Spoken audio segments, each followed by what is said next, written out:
This is me. I'm a bit of a tree hugger and a bit of a scientist too. Just like you, I'm concerned about the rising carbon dioxide levels in our atmosphere. Carbon dioxide and temperature are intimately linked.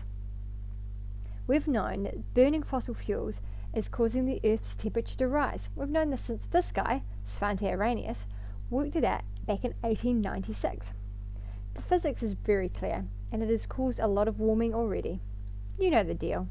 More droughts, floods, storms, sea level rise, increased disease and famine, and civil unrest. It's causing a lot of problems. So, what can an individual do? You know that we've got to cut the carbon. And I do.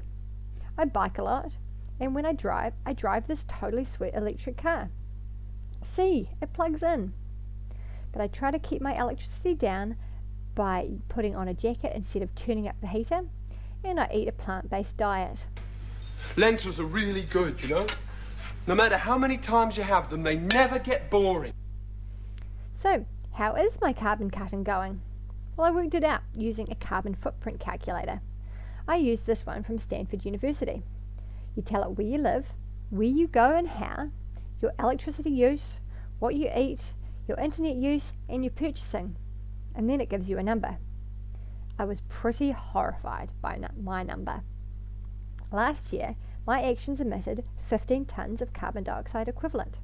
This is not good, and actually, this was kind of low compared to my previous years.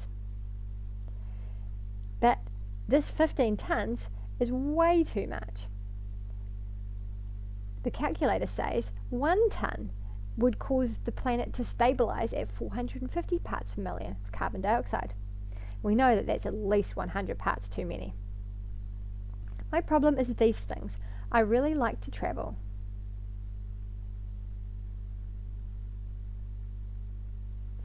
So every time I'm in one of these things, even a really short flight, maybe just popping up to Wellington, means I might as well be driving a Hummer and eating a hamburger every day.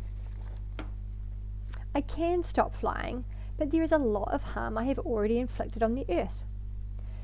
Surely there is something I can do that is just as good for the environment as my emissions are bad. Or maybe something that is better. I wanted to find out.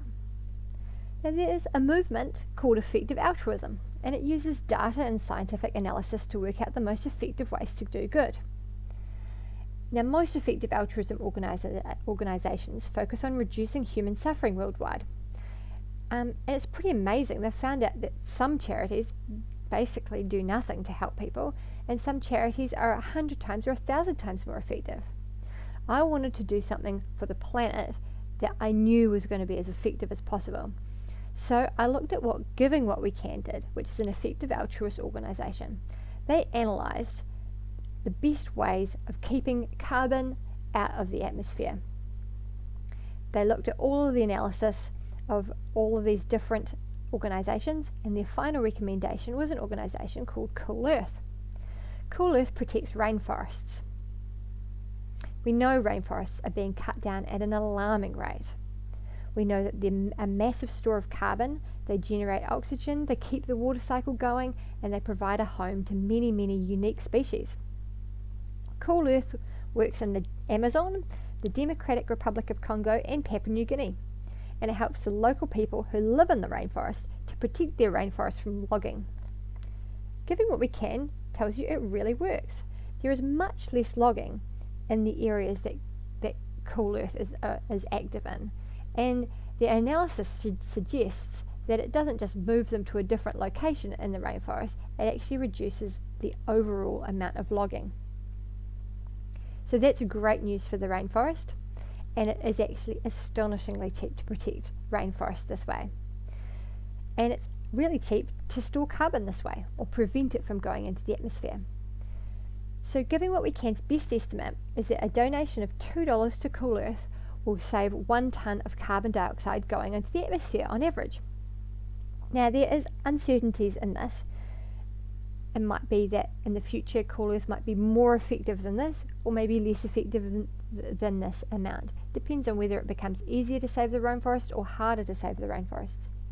So Giving What We Can recommends that you increase the number if you want to offset your emissions. So I'm doing $10 per tonne. So for every tonne I put into the atmosphere, I'm donating $10 to Cool Earth. Now, rainforest protection is not going to be the final solution to everything. Once the rainforest is fully protected, then Giving What We Can will recommend the next most effective method for making sure carbon stays out of the atmosphere. But it's a really good thing to do in the meantime. So I think it's really, really important to push for change at local, national and international levels, both with politics and working with industries. But it is also really important to recognise that you're part of the problem too, to analyse your own emissions. You might be as surprised as I was. You should try and reduce what you can and overcompensate for the rest of your emissions. I encourage you to make your impact on the world as positive as it can be by becoming carbon negative.